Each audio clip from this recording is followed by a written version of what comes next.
Welcome everyone, both in the lecture theatre and further afield, to, we think it's only the second of our in-person lectures, in this case a hybrid lecture, since we've slowly begun to open up. So it's absolutely wonderful to have today in person Kathleen Riley, who's travelled across the world from Australia to join us today. Kathleen, as many of you will probably know, is really, I was going to say calling her a visitor is surprising because she's such a long-standing friend and colleague of us all at the APGRD. She studied here for her master's I think at the end of the 90s, and then stayed on to do her doctoral studies here on the reception of Heracles, that was published as The Madness of Heracles, an absolutely wonderful book by Oxford University Press in their classical monograph series. I had the privilege of being her doctoral supervisor, and I was even more delighted when she then obtained a British Academy postdoctoral fellowship to remain in Oxford with us, during which time she began work on what I think we would all agree is potentially, if not actually, an enormous project, broadly conceived as classics and modernism. And to some extent, I think today we're going to hear many fruits of that particular project, which are now appear in the new Nostos book that you're going to hear Kathleen talking about today. But I think it's also really important to talk not only about subsequent publications following the doctorate, but also really about Kathleen's professional life. Kathleen has, I think, for many of us academics, the really envious professional life of being indeed a professional writer. When I supervised her doctorate, to my utter amazement, at the same time she was writing a biography of the great actor, South African actor, originally Nigel Hawthorne. And I think they appeared, the doctorate and the biography appeared round about the same time. Quite an astonishing achievement. She went on to write a number of other books, and I think it's particularly important to mention much acclaimed study or biography, really, a kind of crossover book in many ways, of the life of Astaire and Fred Astaire and his sister Adele Astaire during their time, especially in London. And I'm allowed to tell you today that that book is shortly going to appear as a feature film. It's been in development. I mean, Kathleen, you'll see in a moment, is out of the corner of my eye, crossing her fingers. But I think we can now confidently say that this looks very much as if production is going to begin in the not too distant future. So what you're going to have today, or listen to today, is going to be a sort of veritable feast. Kathleen is well known, and indeed, as her professional career would indicate, as someone who not only has incredibly complex and high-minded, in the best possible sense, thoughts, but she also has an incredible ability to articulate those thoughts, and indeed, I think, is one of the best people at describing not only what happens in poetry, in the novel, but also on the stage. And anyone who hasn't yet read the book on the Astaires really ought to. And from that, maybe would like to go and see her kind of the fruits of her thinking that I'm very proud to have encouraged her to do on the affinities, rather than anything else, I think we need to say, between the ancient pantomime dancer and Fred Astaire. And as many people in the theatre who happened to hear that paper, notably movement directors and choreographers, they were all amazed at Kathleen's ability to describe frame by frame, gesture by gesture, what extraordinary performance Fred Astaire managed to achieve, and still with us today, thanks to the moving image. So I'm going to hand over to Kathleen today, and we're going to hear, I think, mostly Kathleen on the novel, sometimes on poetry, but of course always, in some ways, taking off from that very important platform where she began her thinking, from classical antiquity and, in this case, Homer's Odyssey. So welcome back, I should say, Kathleen, and over to you. Thank you so much, Fiona, for that extremely generous introduction. And it was I who had the great privilege to be your doctoral student all those years ago. It's very much a Nostos for me coming back to Oxford and indeed the United Kingdom. It's been far too long. It's felt far too long thanks to COVID, but it's really a delight to be back. And I thank Fiona and the APGRD for the very kind invitation to come today. So thank you to our very select and intimate live audience and to the virtual audience.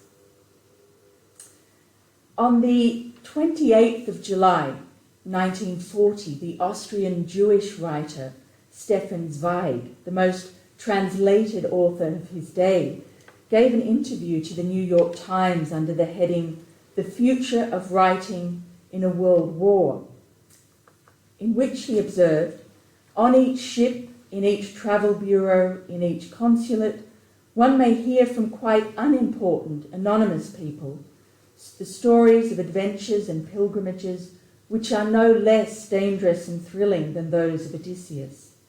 If anyone would print, without altering a single word, the documents of the refugees which are now kept in the offices of charity organisations, by the Society of Friends, in the Home Office in London, it would make 100 volumes of stories more thrilling and improbable than those of Jack London or Maupassant, or indeed Homer." Zweig's own Odyssey had begun 6 years earlier with the rise of Nazism in Germany and Austria. He had left Salzburg for London, moving then to Bath and ultimately Brazil by way of New York. Judaism, he once wrote to the philosopher Martin Buber, had taught him that he could be at home anywhere. In fact, he became homeless everywhere, an Odysseus forever adrift, and finally consumed by despair at the brutal disintegration of his Ithaca, or as he put it, the world of yesterday. With his Penelope, Lottie Altman, he committed suicide in February 1942. In his suicide note, Zweig declared himself unable to start anew after the world of my own language sank and was lost to me, and my spiritual homeland, Europe, destroyed itself. Shortly after his interview with the New York Times, Zweig's portrait appeared in an issue of the Saturday Review of Literature devoted to exiled writers. He was one of 7 in a gallery of exiles, depicted by the Belgian-born artist Georges Schreiber, whose painting Wind in the Cornfield graced the cover.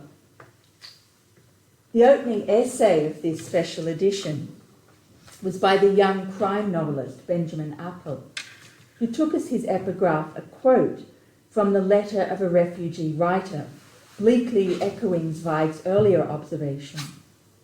"I often think that we have the same adventures to undergo as Odysseus, only the gods are not in the story."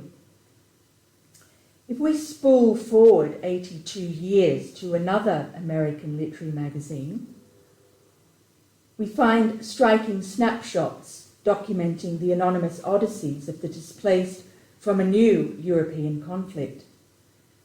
In the New Yorker of 21 March 2022, an article titled "Destinations Unknown" featured several photographs of Ukrainian refugees by Polish photographer Rafał Milak. The author of the piece, Ed Caesar, writes, "I witnessed Milak at work and was struck by how long he talked with each refugee before taking a photograph. He wanted to hear their stories. What can you do when people tell you how they had to abandon their homes and their relatives overnight? I can listen, I can document it, to remember, so the images and words can resonate long after this nightmare is over." One photograph shows a girl clutching a giant stuffed shark while her anxious, bleary-eyed mother makes a phone call. This, Caesar says, captures the essence of the refugee experience. Ordinary people, their lives violently upended, grabbing on to comfort. The mother on the phone, Marina Klimova, is an actor. "Were it not for the Russian invasion," she said, "she would now be in Kiev, in a theatre on the Dnieper's left bank, performing in a staging of Homer's Odyssey." The production referred to was Odysseus Return Home, a new play by Pavlo Ari at the Kiev State Drama and Comedy Theatre, a reimagining of Homer's epic of Nostos, or Homecoming, from the perspective of Penelope.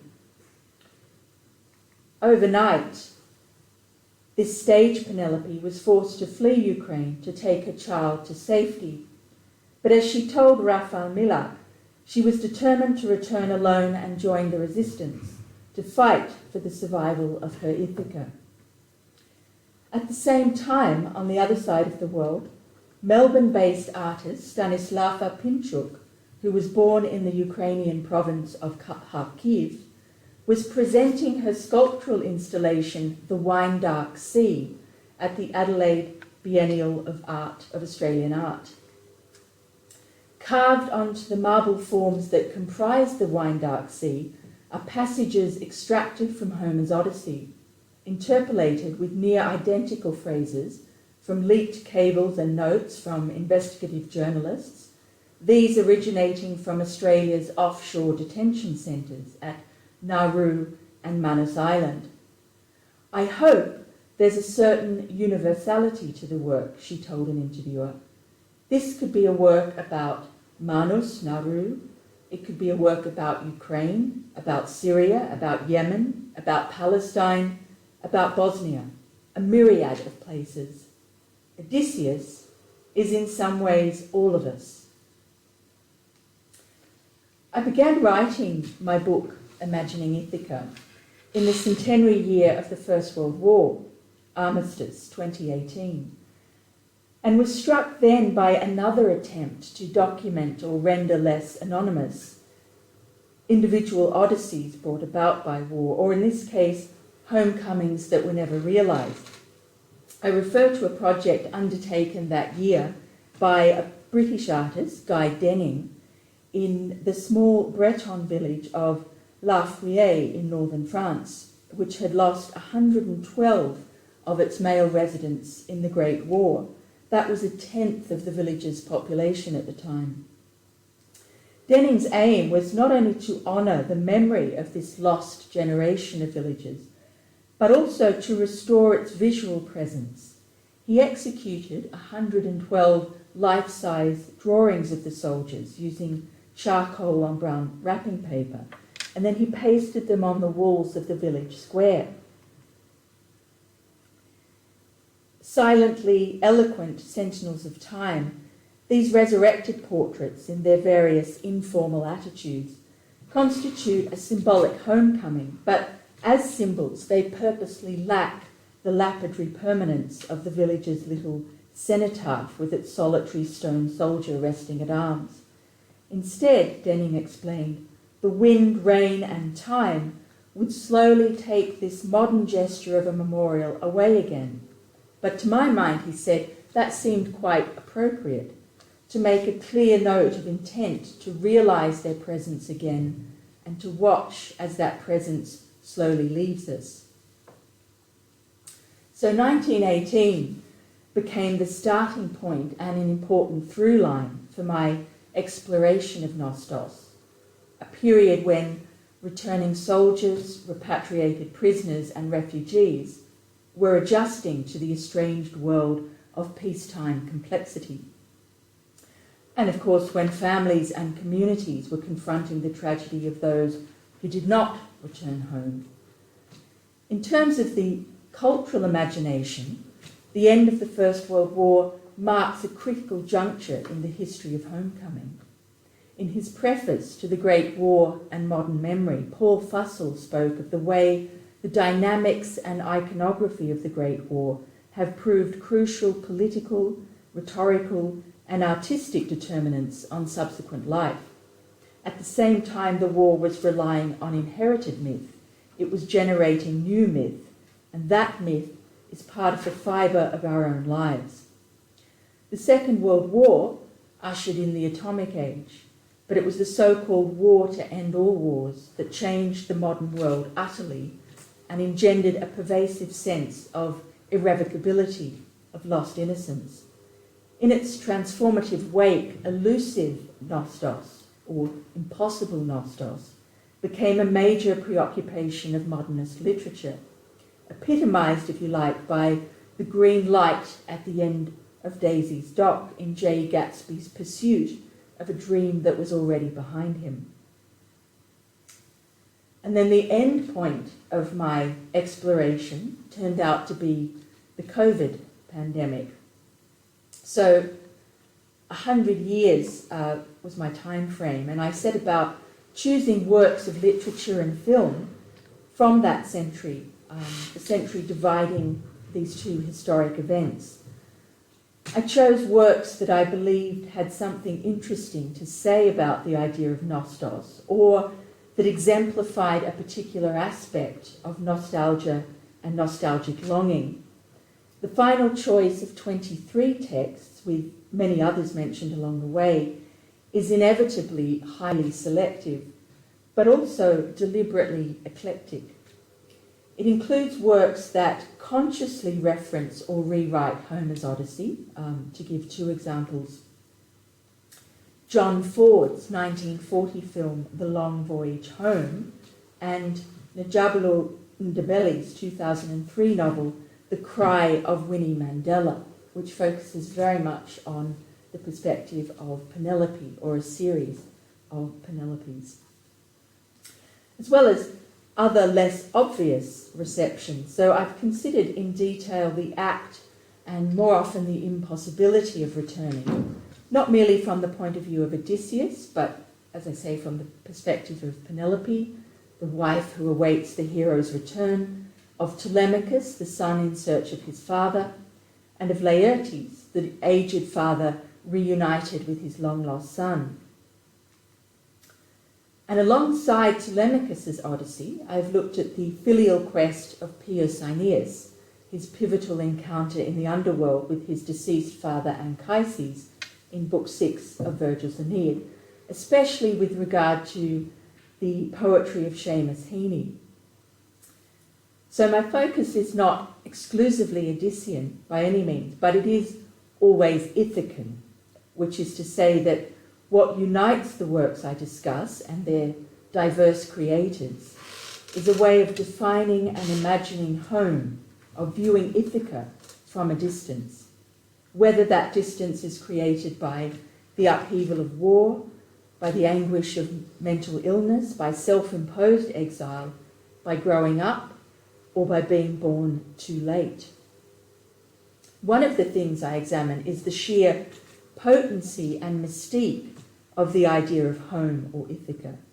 There's a passage in Martin Chuzzlewit in which the young protagonist and his business partner Mark Tapley, returning to London from a false Eden in the United States, rediscover their true Eden in all its smoking, bustling, breathing majesty. Dickens portrays their joyous homecoming as a mystical reawakening and says, though home is a name, a word, it's a strong one, stronger than magician ever spoke or spirit answered to in strongest conjuration. I was reminded of this passage when reading Irish philosopher-poet John Moriarty's autobiography, Nostos, in which he wrote, a teeming word it was, this little word Nostos, meaning return to the homeland. It teems with all the terrors and wonders, natural and supernatural, of the ancient Mediterranean. It's a haunted word. It is haunted by the foul-smelling droppings of harpies. It's haunted by the allurements of sirens. It's haunted by the agonized roarings of cyclops. It is a word to conjure with. Nostos is certainly haunted by, almost inseparable from the memory of Homer's Odysseus, that archetypal nostalgic who spent 10 years returning home after the fall of Troy. His journey back involved many obstacles, temptations and fantastical adventures, and even a catabasis, a rare descent into the realm of the dead. All the while, he was sustained and propelled by his memories of Ithaca, his native home deep imaged in his soul, to quote Alexander Pope's translation. In his novel Ignorance, the Czech writer Milan Kundera, who himself spent decades in political exile, describes the Odyssey as the founding epic of nostalgia. And of course, the word nostalgia is not itself Homeric. It's a Neo-Latin compound formed of two Greek elements, nostos and algos, pain or grief, coined in 1688 by Basel medical student Johannes Hofer, in an attempt to classify a malady of the imagination to which Swiss mercenaries serving in France and Italy were particularly prone. They kept hearing a particular Swiss milking song, and it would drive them to nostalgic frenzy, so that it got to the point that the playing or the singing of this song would be punishable by death. What's, I think, interesting is that Hofer's intention was to translate the German Heimweh, literally home ache, a familiar emotional phenomenon, into a medical condition. So for the next 200 years, nostalgia was treated and mistreated as a disease. Physicians in the 18th and 19th centuries even searched in vain for a pathological bone as the locus of nostalgia. You see some examples from the 18th and 19th century. Joseph Banks, who accompanied Captain Cook on HMS Endeavour, talking about the crew being pretty far gone with the longing for home, which the physicians have gone so far as to esteem a disease under the name of nostalgia. Some, like Thomas Arnold, MD, not to be confused with Arnold of Rugby, believed the illness had its source in an infectious moral malaise. He defined nostalgia as one of 16 varieties of pathetic insanity. And in the American Civil War, we get Dr. Calhoun, Theodore Calhoun, who urged the fortifying benefits of mockery by one's peers and regular skirmishes with the enemy as a way of curbing demoralizing nostalgia. But what's interesting is that long before Hofer and others pathologized nostalgia, the words nostos and algos occur in close proximity within a description of homesickness entirely consistent with our modern understanding of nostalgia as a meaningful emotional state. When we first meet the hero of the Odyssey in Book 5, he's alone and weeping on the shore of Gygia, the enchanted island where for 7 years he had been held captive by the beautiful sea nymph Calypso. For all the physical manifestations of his algos, throughout the poem his nostalgia is presented as more deeply existential. In Lost Time, a meditation on the place of memory in Western culture, David Gross emphasises that for Odysseus, Ithaca is emblematic of his patrimony, his position as king, and his status in the world, all of which are essential to his identity. In a fundamental sense, in remembering Ithaca, he remembers who he is. Odysseus cannot allow himself to forget Ithaca. He cannot, because his social and even his human essence is bound up with that and only that place on earth.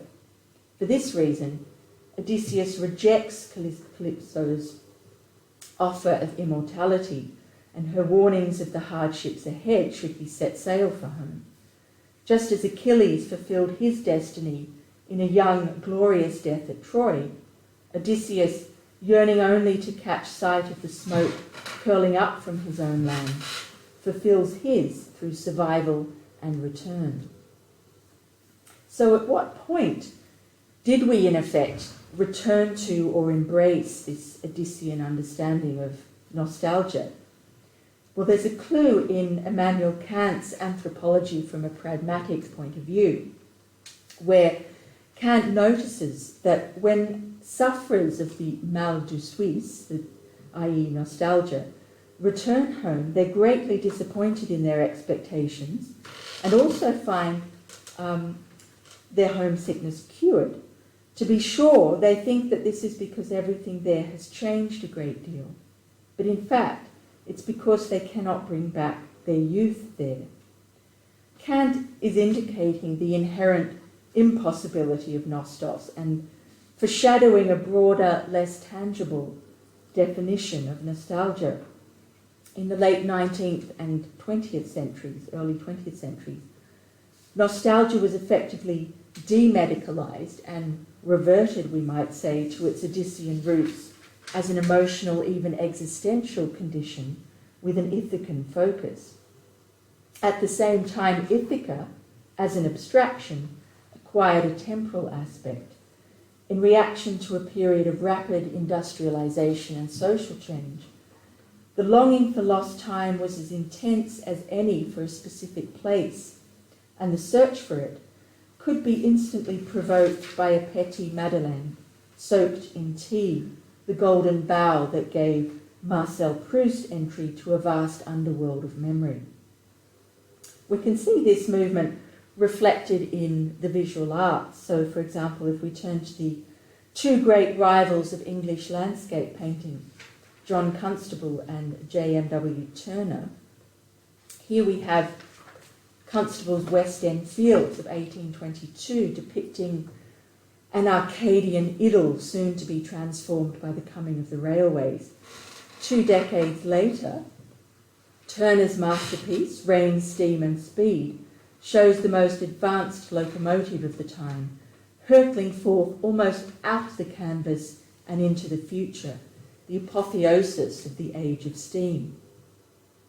In between, in 1833, we have the publication of Constable's English landscape scenery, 22 mezzotints from his paintings and oil studies. The accompanying text is autobiographical and it emphasises the artist's relationship to place. It's the story of a move from rural origins to an urban and suburban present. Constable, as you see, quotes Ovid's Tristia, Respiciens rura laremque suum, looking back at the countryside and their homes. His own nostalgic contemplation of home and of a lost or disappearing pastoral paradise is representative of a broader cultural phenomenon whereby his paintings have become portable depositories of shared nostalgia for the recent past. In late Victorian and Edwardian England, that laureate of nostalgia, A.E. Houseman, and his contemporary Edward Elgar, proved what pleasurable pain nostalgic melancholy could be. And if we look at the OED definitions of nostalgia and nostalgically, we see reflected in the literary citations from the 1920s onwards this evolving notion of nostalgia as a kind of pleasurable melancholy one not wholly focused on the past. Pleasurable and immensely popular was the hopeful melancholy of which Ivan Novello in the first half of the 20th century was maestro. We think of wartime songs like Keep the Home Fires Burning and We'll Gather Lilacs. These, I think, poignantly anticipate homecoming, and as such they communicate a nostalgia for an imagined future, for the possibility of once more. Just as Irving Berlin's It's a Lovely Day Tomorrow, written in 1938 in response to the Munich Agreement, offered nostalgic hope. Most pleasurable of all, perhaps, is nostalgia for the present moment, such as Henry James in The Portrait of a Lady conveyed in his languorous evocation of the perfect middle of a splendid afternoon, that little eternity between the day's halcyon perfection and its imminent dying fall. Or such as Neville Cardus, who was both a cricket commentator and a music critic, voiced in his valediction to another cricket season. In both cases, we have a kind of proleptic nostalgia. The evanescence of these simple pleasures is deeply felt, and pleasure itself is heightened by an undertone of melancholy, by a nostalgic apprehension of the present. These summer evocations of the English countryside, at once mindful and elegiac, have an existential quality that aligns them with Odyssean nostalgia, in that they speak not only to a sense of time and place, but also to a profound sense of self. But a nostalgia that rouses and nourishes a sense of self, or indeed of nationhood, has its perils too. We've witnessed this in the era of Trump and Brexit, when accusations of nostalgic nativism and solipsism have arisen in response to a strident rhetoric of restoration and return, if we think of Take Back Control and Make America Great Again. The 2016 EU referendum and its bitter fallout put nostalgia firmly under the microscope and pathologized it once again. And the thing that struck me as something of an outsider watching this saga unfold was how often the word nostalgia cropped up, always in a pejorative sense. And I think something similar is happening again in relation to the appalling war in Ukraine, on the very eve of Russia's invasion of Ukraine. Kenya's ambassador to the United Nations, Martin Kimbani, in a speech to the UN Security Council, spoke of a dangerous nostalgia for empire. More recently, the Washington Post commented on the fact that pro-Russian fighters in the breakaway region of Luhansk were hoisting Soviet flags. The intended symbolism is clear. The bloody Russian invasion of Ukraine, in the view of its aggressors, is an act of reclamation and restoration, and lurking behind it all is a powerful nostalgia, not necessarily for a life under communism, but for what it meant to belong to a globe-straddling power like the Soviet Union. So, to say the least, nostalgia has received a rather mixed press lately, but there are some who see a future for it. We glimpsed a moment ago the opinion, or can see there, Michel Barnier, who was the chief EU negotiator on Brexit, that nostalgia serves no purpose in politics. However, to give thoughtful utterance to nostalgia, to build a manifesto from it, could conceivably be a progressive and purposeful thing. Philosopher Giulia Bugini is one who puts the case for an enlightened nostalgia that can enable a lament for the past to help us build a different future. This requires us to distinguish what cannot be revived from what lies beaten but breathing. Used wisely, nostalgia doesn't trap us in the past, but helps point us to a better tomorrow, or as Nobel laureate Kazuo Ishiguro has expressed it, Nostalgia is a way of imagining the possibility of a world that is actually purer, one less flawed than the one we know we must inhabit. Nostalgia is the emotional equivalent and intellectual cousin of idealism. It's something that anchors us emotionally to a sense that things should and can be repaired. Such a nostalgia, I would argue, is fundamentally Odyssean. It's complex, it's hazardous, but it's looking always ahead to an Ithacan shore.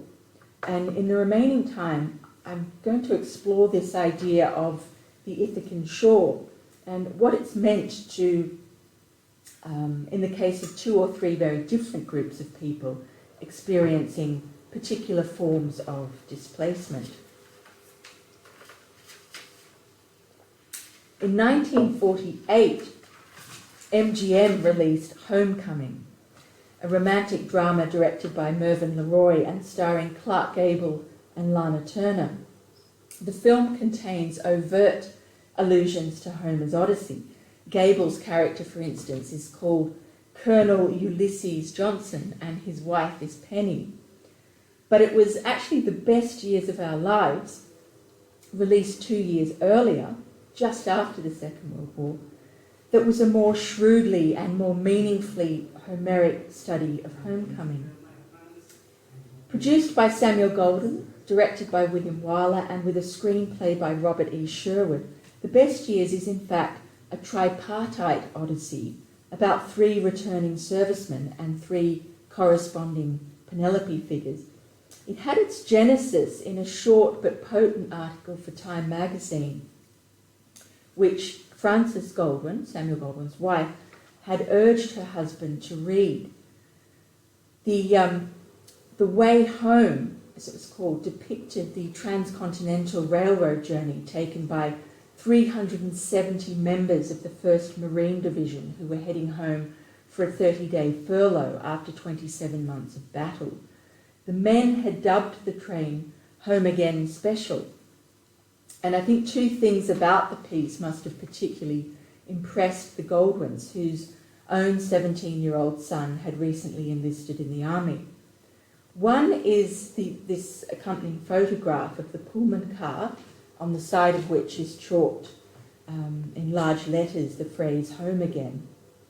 Its occupants are seen leaning out of the windows in pairs, and their faces express trepidation as much as excitement. But the other thing is the way the article evokes, with immediacy and poignancy, the atmosphere of charged apprehension aboard. The heroes peeled off their natty field greens and settled down in their khakis on the scratchy green seats, scared and lonely, wondering how home would now be, that it was suddenly so close. The men, whose average age is 21, must leave the tacit camaraderie of their rail odyssey and bravely enter into the curious solitude of the returned warrior. Unusually, the article chose to focus not on the heroism of this trainload of furloughed Odysseus's fresh from the Pacific, nor on the actual scenes of arrival and reunion, but instead on the ambivalent contemplation and anxious anticipation of their individual Ithacas. This was Nostos as a new and nebulous type of combat. And as this article indicates, The Best Years of Our Lives was made in a climate of problematized Nostos, when the urgent issue of America's returning servicemen was attracting increasing scrutiny in the press, among the medical profession and at government level. So in portraying the tensions involved in the character's personal Nostos, The Best Years exposes a broader anxiety about the post-war stability and indeed survival of oikos and polis. Through these individual stories, it manages to suggest an entire generation readjusting, and in many cases failing to readjust, to the complexities of peacetime, to represent millions of families in their struggle to resume communication at a civilian and domestic level. In the order in which we meet them, the film's 3 Odysseus figures are the decorated bombardier Captain Fred Derry, Petty Officer Homer Parrish, who has lost both hands in a torpedo explosion and now uses prosthetic hooks, and Al Stevenson, an infantry platoon sergeant who saw action in the Pacific. In civilian life, Fred, the glamorous flyboy, is a drugstore soda jerk married to a girl he met while in training in Texas. Al is an affluent banker, married 20 years with a grown-up daughter and a son in high school. Homer, the youngest of the trio, was a star quarterback engaged to the girl next door, and he's actually portrayed by a non-professional actor. He was a genuine amputee. These veterans, newly demobbed, find themselves sharing a flight back to their Midwestern hometown, the fictional Boone City modelled on Cincinnati, Ohio. Their physical Nostos is relatively short. In Book 13 of the Odyssey, the hero finally reaches Ithaca fast asleep in the stern of a ship as the Phaeacian sailors convey him safely to shore. Similarly, his three modern counterparts approach Boone City asleep in the nose of a B-17 bomber. And just as Odysseus awakens to an Ithaca veiled in divine mist and not immediately recognizable, they wake to a celestial cloudscape and a panoramic epiphany of home. What they see from above is an Ithaca in transition from the routines of war to those of peace. But also, we infer, about to assume a different kind of war footing. The men know that they too are in transition. At this moment, they're literally suspended between war and home, and the reality of return deeply unnerves them. In language that recalls the atmospheric article in Time, the fledgling civilians compare their present sense of foreboding to the dread they felt before active duty. Fred is the first to confess his unease. He says, "Do you remember what it felt like when you went overseas?" "As well as I remember my own name," says Al. "I feel the same way now, only more so." So this final leg of their Nostos entails a cab ride through town, and at ground level they see all these glimpses of an American peacetime mosaic. It could have been painted by Norman Rockwell, but for all its apparent Saturday Evening Post familiarity, it's clearly a changing world. As the taxi nears his apartment, Al grimly quips, "It feels as if I were going to hit a beach." We follow each man's homecoming in turn and begin to understand the truth of Al's analogy, that the longed-for Ithacan shore actually signifies a formidable new beachhead, one which the men feel ill-equipped to assail. Homer is greeted by his parents and kid sister and his fiancée Wilma, whose joy at his return cannot conceal their grief at his disability.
Okay, let's go.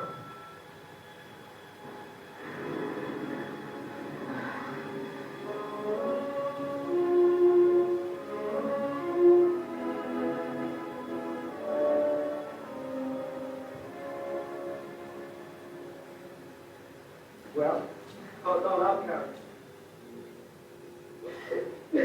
What's the matter, Mark? It's just that your ma's so glad to see you.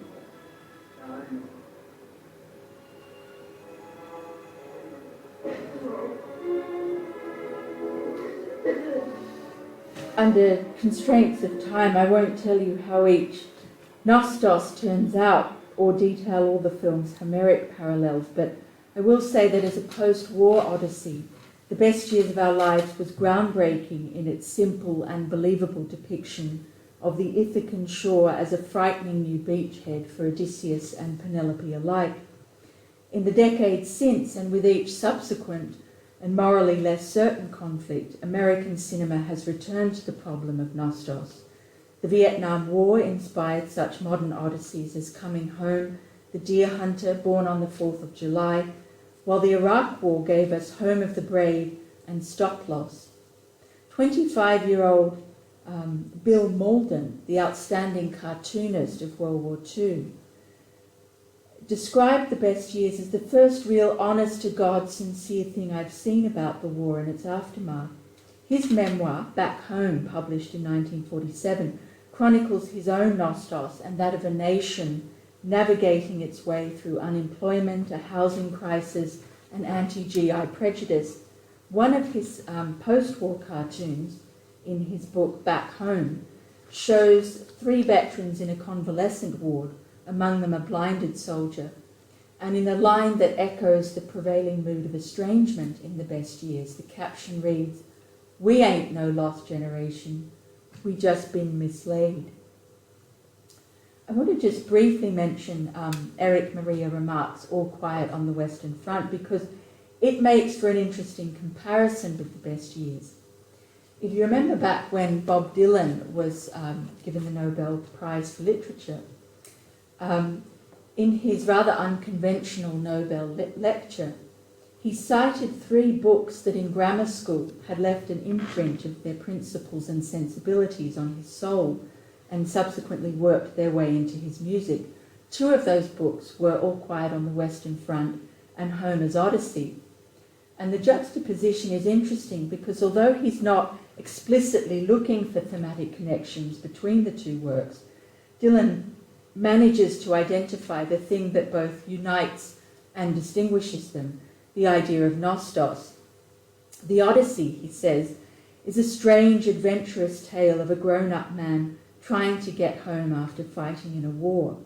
When he's home at last, he sits with his wife and he tells her the stories. His curious description of Odysseus as a grown man seems less curious in the light of his preceding remarks about All Quiet, where he says, this is a book where you lose your childhood, your faith in a meaningful world. It's a book, in other words, about soldiers who lack a grown-up identity, an Odyssean store of memories and experiences from which to formulate a guiding image of home and self. At one point, the young narrator, Paul Boymer, explains how his generation is peculiarly bereft. And he talks about how the older men, they left behind wives and jobs and children and so on. But his generation, who were 19, 20, more the age of the Telemachus, they were just getting started in life. And it's interesting to compare this passage to a passage in the autobiography of Cecil Lewis. He was the last surviving British flying ace of the Great War, and as a 16-year-old schoolboy, he had lied about his age and enlisted in the Royal Flying Corps. So before his 18th birthday, he found himself in the air above the battlefields of France, and he expresses the identical sentiment, really. We had to start over again. He did make it back, unlike the narrator of All Quiet on the Western Front, and he had a career that very much paralleled that of Eric Ramirez Remarques himself. The other text that I want to look at, quite different, is a shameful chapter from the history of my own homeland, Australia. You may remember this film, Rabbit Proof Fence, in 2002, directed by Philip Noyce. It was based on the book Follow the Rabbit Proof Fence by Doris Pilkington Garamara. which reconstructs the epic Nostos undertaken in 1931 by 3 Aboriginal girls, 14-year-old Molly, the author's mother, and her cousins Gracie and Daisy, who were 10 and 8. They were part of the stolen generations of Indigenous children forcibly removed from their families in accordance with government policy. The girls were born of Aboriginal mothers and white fathers, and they were taken from their families at Jigalong in the Pilbara region of Western Australia and transported by car and boat 1,300 kilometres or more south to the Moore River native settlement, where the idea was to re-educate them and eventually integrate them into white society as domestic workers. The book was actually published while an investigation and inquiry was being conducted into the separation of Aboriginal and Torres Strait Islander children from their families. The report that came out of this inquiry, tabled in the Parliament in 1997, was titled Bringing Them Home, and it very much placed emphasis on the idea of Nostos, on the need at a national level for restoration and reconciliation. In its submission to the inquiry, Link Up New South Wales Aboriginal Corporation stated that the journey home is a journey to find out where we came from so that we can find out who we are and where we're going. Bringing Them Home was, as its authors recognised, no ordinary report. Much of its subject matter is so personal and intimate that ordinarily it would not be discussed. The suffering and the courage of those who have told their stories inspire sensitivity and respect. The 3 girls' Nostos of 1,600 kilometres took 9 weeks to complete, beginning in the rains of August and ending in mid-October. It stands as one of the most astonishing feats of endurance and courage in Australian history. And when Pilkington's book was adapted as a film in 2002 by screenwriter Christine Olsen, at least one critic explicitly acknowledged the story's Homeric affinities. Sandra Hall of the Sydney Morning Herald began her review. Rabbit Proof Fence may be set in the Western Australian outback in 1931, but it's an adventure story built on classical lines. It's about homesickness, an emotion which has been driving picaresque tales since Ulysses put up his sail. Here is the trailer of the film version.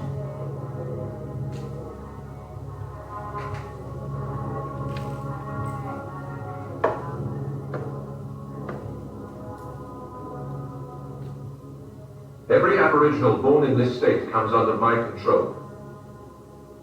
These children, the half-castes, what is to happen to them?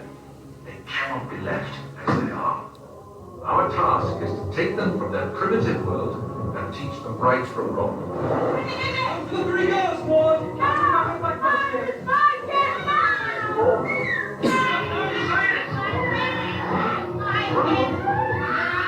The Moore River native settlement, hundreds of half-caste children have been gathered up No wonder, eh? to be given the benefit of everything our culture has to offer. Used to it. Molly, isn't it? It all feels very strange, but after a few days you'll feel quite at home. Come on, think we're going to go now. Where are we going? We're going home to Mother. How are we going to get there? Walk, come on. Track and followed them to this riverbank. I've lost the tracks in the water about a week ago. There's been no sign of them since. How far does Velazquez go to? They're all over the sea and that way, right to the top of Australia. They're on the fence. They're following the rabbit-proof fence. Now you put your man out here on the fence. Can't miss them. Must find them before they get into the ruined desert country. Pretty clever, that girl. She wants to go home. I can assure you that my men have better things to do than chase your charges all around the country. You can sleep with me tonight, I can stop her. The problem of half-caste is not simply going to go away. It is not dealt with now. It will fester for years to come.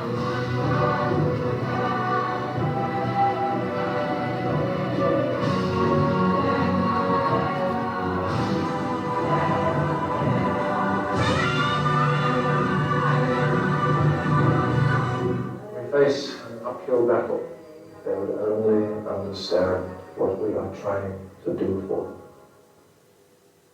The Odysseus of this tale is the teenage Molly, who, from the moment she hears the rattle of the padlock on the weatherboard dormitory at the settlement, is determined to return to Gigalong, her Ithaca.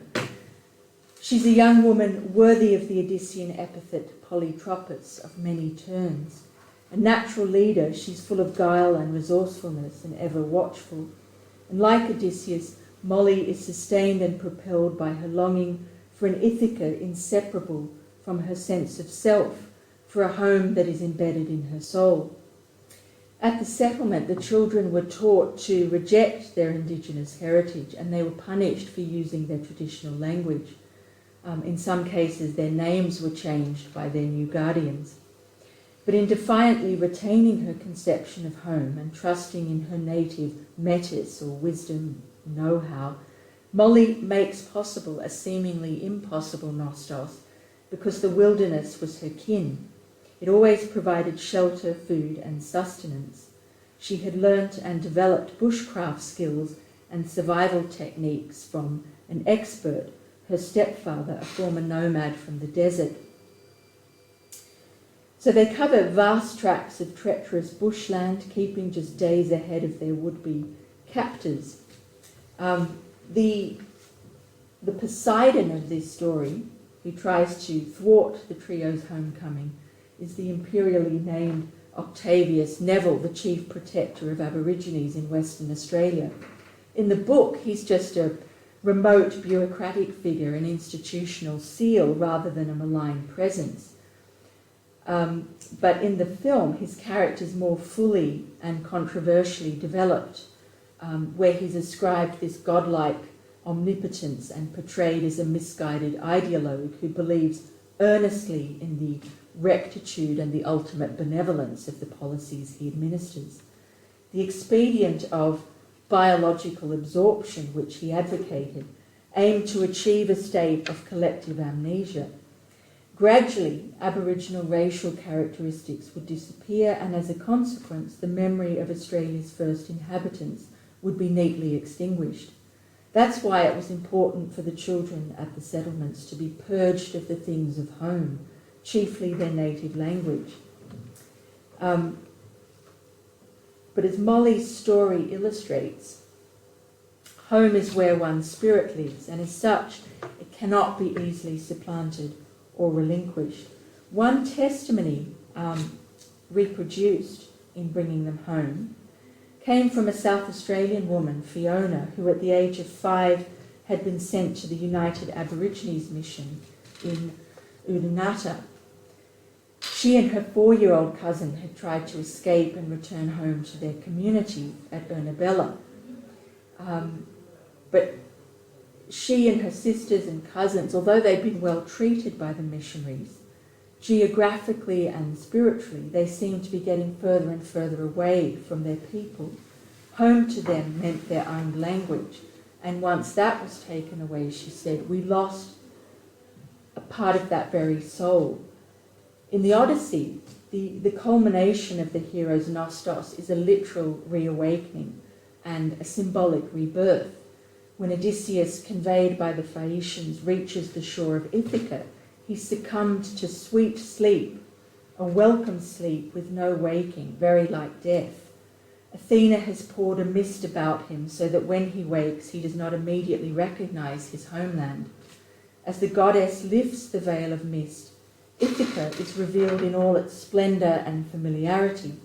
The harbour, the olive tree, the shadowy cave sacred to the Naiads, and the forested slopes of Neraton. In surveying and rejoicing in his native earth, Odysseus has reawakened to life. And in Book 19, his old nurse, Eurycleia, bathes and anoints her disguised master. She had attended his birth and been present when his grandfather named him. Her recognition of Odysseus is crucial confirmation of his rebirth.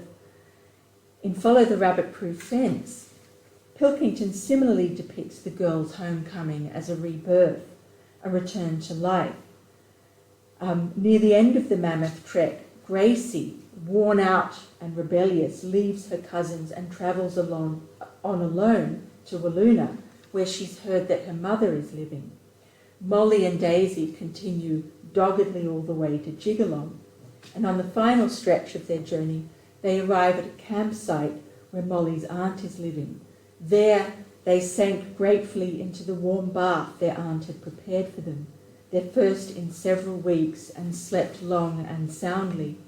Nearer to home, they pass close to the clay pan where Molly was born. A feeling of nostalgia brought tears to her eyes as memories of her childhood flashed before her. In anticipation of their reunion with their mothers, Pilkington lingers lovingly over the girl's view of the familiar landscape of the red earth, the dry spinifex grass and the grey-green mulga trees. There was nothing to compare with the beauty of these plains that stretched out in all directions. And just as Odysseus's homecoming is a source of renewed life for those who waited, his wife, his son, and his father, so too Molly and Daisy's return signals the restoration of their ruptured family unit and community life. As they approach their mother's camps, a soft wailing begins and steadily gathers momentum. It's a funereal prelude to the moment of joyful resurrection. Sadly, Gracie, her separate homecoming was short-lived. Her mother was not at Walloona when she arrived, and she was soon apprehended by the authorities and transported back to the settlement to resume her education. But in the short epilogue she provides, Pilkington says that Gracie never returned to Jigalong. She passed away in 1983. Molly and Daisy were still living in 1996 in Jigalong, surrounded by family. By late April 1932, Neville seemed to have accepted that further attempts to recapture Molly and Daisy were futile. It's a pity, he wrote, that those youngsters have gone native, but it can't be helped. They were attractive children and ought to have been brought in years ago. What could have been helped was their removal in the first place. In August 1930, the superintendent at the government depot at Jigalong had cautioned, "These children lean more towards the black than white, and on second thoughts think nothing would be gained in removing them." His advice went unheeded. This blemished chapter and the broader history of Indigenous Australians over the last 2 centuries remains a history of impossible Nostos, a poignant inventory of what can never be restored. And just in the last couple of minutes, I don't want to end on a pretty downbeat note, so on a slightly brighter note, I'm currently working on a book about classical reception in the Spanish Civil War. And I thought I'd pick out a small example related to that of Ithacan longing and of art's role in giving shape and expression to that longing. As a result of the Civil War of 1936 to 39, many writers and intellectuals on the Republican side sought refuge in other parts of Europe or in the Americas, especially South America for obvious reasons. A significant group of Republican exiles ended up in London, where, if they were lucky, they found work with the BBC, for instance, or the Atlantic Pacific Press Agency in Fleet Street. Here's a little group of them. For many of them, their intense nostalgia for Spain acquired a focal point in a particular painting in the National Gallery, The Toilet of Venus by Diego Velazquez, the so-called Rugby Venus. In one sense, this is curious because they could not have seen the painting in Spain before their exile. Housed in the National Gallery since 1906, it was first lent to the Prado in Madrid in 1960 to mark the 300th anniversary of Velazquez's death. But it's a painting so unmistakably and intimately Spanish, not least in its colour scheme, the pinks and greys and that black drapery. Aside from its more obvious allurements, part of its appeal for those refugees was the fact that the picture itself was a survivor and an émigré, one of just 9 works Velazquez painted dealing with mythological figures. It's also his only extant female nude, effectively looted from Spain at the end, or near the end of the Peninsular War, and transported to Rugby Park in Yorkshire before being purchased for the National Gallery a century later. This languid, enigmatic goddess had evaded censorship in inquisitorial Spain, suffered a meat cleaver attack famously in 1914 by suffragette Mary Richardson, and then during the London Blitz it was exiled to a disused Welsh slate mine for the duration. Among the exiles for whom the Venus became a means of imaginative Nostos was the Malaga-born writer Esteban Salazar Chapela. He made the painting an essential first stopping point for any fellow Spaniard who happened to be visiting London, as Max Alg recorded in his diaries, where he said that I realised that despite his great love for the city of London, where he's lived for almost 20 years, he knows only this, the Spanish room of the National Gallery, and I'm touched. Another was Luis Gabriel Portillo, who was a young law don from Salamanca University, had fled to England at the end of the Civil War. He composed an ekphrasis on the painting, the sonnet Mi Española en Londres, where Venus is the personification of Spain, a Spanish epiphany in London, in the same way that for José Antonio Balbonten, Old Father Thames seemed to take the appearance of the Guadalquivir. Then there was Josep Mañé, pseudonym Jorge Marin, who produced an anthology of essays under the title The Venus of Trafalgar Square. So it's a theme that keeps popping up again and again. Looking at the picture as a classicist, I can't help feeling that as a repository for nostalgia, a focal point for Republican refugees, the painting has another layer of meaning in that Venus is the mother of Aeneas, one of the first refugees in Western literature, facto profugus. It's she who protects him during the fall of Troy and guides him towards his Roman destiny, Matre Dea Monstrante Viam. In 2017, Yale University Art Gallery staged an exhibition called Artists in Exile, Expressions of Loss and Hope. The catalogue stated, for many people forced to depart their native or adopted country, there is no return to the known, only a departure for the unknown. Home ceases to exist as a physical space, and as a result, exiles are compelled to create a sense of belonging in a new place, or to seek a renewed or continued connection to the one left behind. Such a connection is what these Spanish exiles discovered in Velazquez's Venus, not only a corner of Trafalgar Square that was forever Spain, but an almost sacred relic of their homeland, invested with layers of exilic meaning, ancient and modern, an enduring expression of loss and hope.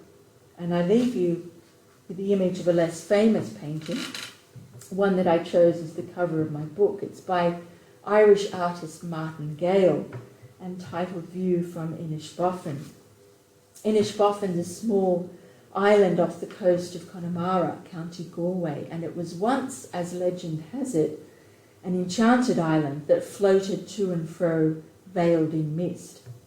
One day some fishermen drifted ashore and lit a fire, and as the sparks hit the earth, they broke the spell and fixed the island where it was. Gale's landscapes often foreground a solitary or contemplative figure, a wanderer or a returner, and a distant view of home, implying powerful feelings of both isolation and expectation. The lone male figure in this painting stands like a modern-day Odysseus, stranded on Ogygia, gazing out over the restless sea towards Ithaca. The great Seamus Heaney, who worked with Martin Gale, once said of his work, while these canvases do exhale a certain sadness, it's hardly an inexorable sadness. over and above the loneliness and pathos of such uncannily exact representation, his landscapes convey a sense of what Philip Larkin called unfenced existence. There may be clouds in the sky, clods on the ground, but there will usually be light on a far field and a gleam on the puddles. I think Heaney here locates hope at the heart of nostalgic longing. At its most faithfully Odyssean, nostalgia is forward-looking, anticipatory. It's how the human imagination in exile sustains itself and draws inspiration from displacement, by looking towards light on a far field and a gleam on the puddles. It's a vision, a sentiment that chimes with Constantine Cathafi's counsel to keep Ithaca always in your mind. Ithaca, that most redolent expression of hopeful nostalgia, as bequeathed to us by Homer. Thank you.